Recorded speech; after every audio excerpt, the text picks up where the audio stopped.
Hi guys, Freddy here, welcome back to the desktop for another rules breakdown, and this time I would like to do Cyberpunk as we covered the Interface magazine the other day.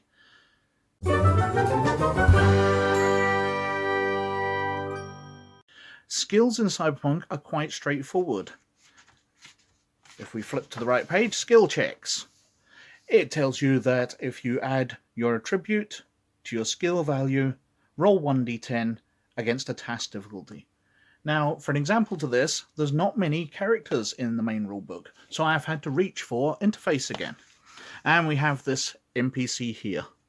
So we can see that for something like his streetwise, we'll say that's with his intelligence.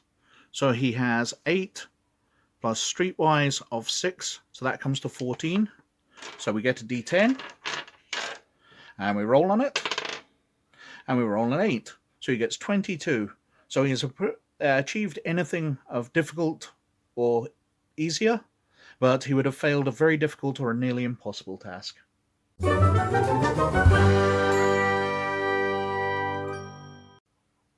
The initiative system in Cyberpunk is equally as simple. If we flick to the initiative system, we can see initiative, roll 1d10 plus reflexes, and the highest rolls goes first. If you're doing a fast draw, you get +3 to your initiative, but a -3 to your hit.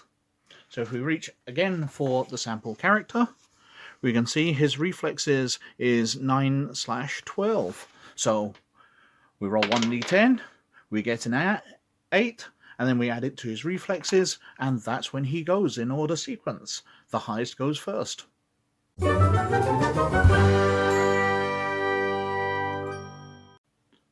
Combat in Cyberpunk is fairly complex because you've got automatic weapons, you've got martial arts, and you've got all things like that.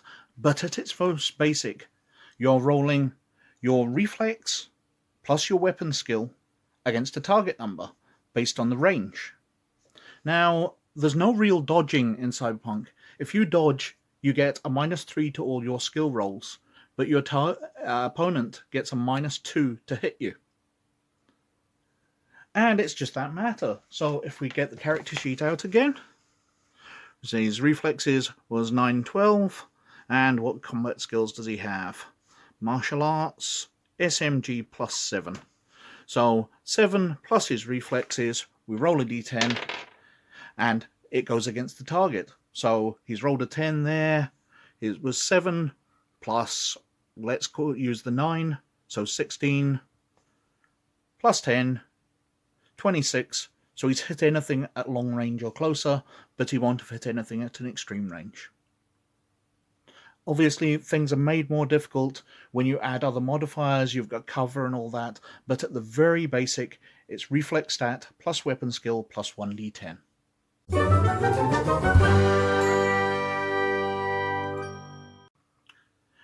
Damage in Cyberpunk is handled through 3 things.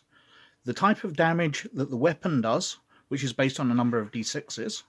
So if we flip over to the weapons table here, we can see from light auto pistols, which do 1d6, up to Kalashnikov A80 heavy rifle, which does 6d6 plus 2.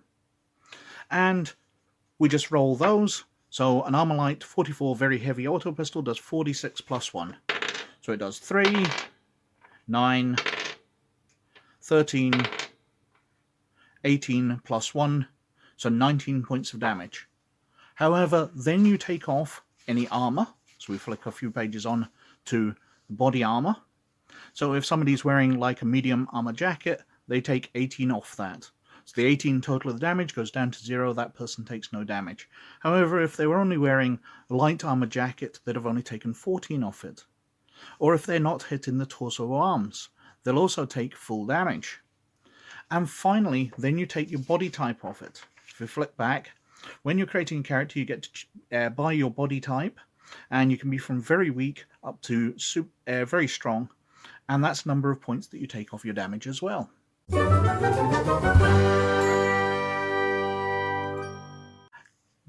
Health in Cyberpunk is best demonstrated through the character sheet. So if we flick over to the sample character sheet here, you can see that there's damage boxes here. And any damage gets through your armor and your body type, you mark off in these boxes. And as you go through light, serious, critical, mortal 0 through to mortal 6, you get increasing penalties on your skill rolls. So -1, 2, 3, 4, up to -9 when you're almost completely out.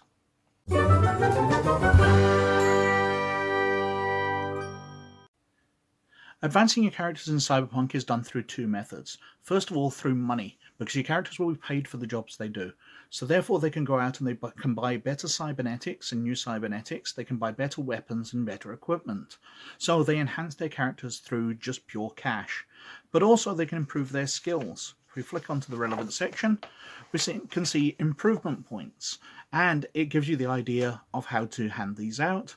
But getting more, you can do them through study and practice, through being taught by somebody who's better, or through experience. So in Cyberpunk, you enhance your skills by doing, because the improvement points get handed out, and you can only use the points applied to the skill you are using when you got that reward. So you learn by doing in Cyberpunk.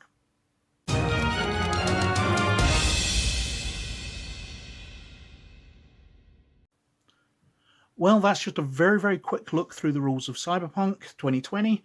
I hope that's of use to someone out there. If you like this, please like and subscribe. It would be very much appreciated. But, as always, most of all, you look after yourselves. And I'll catch you later. Bye now.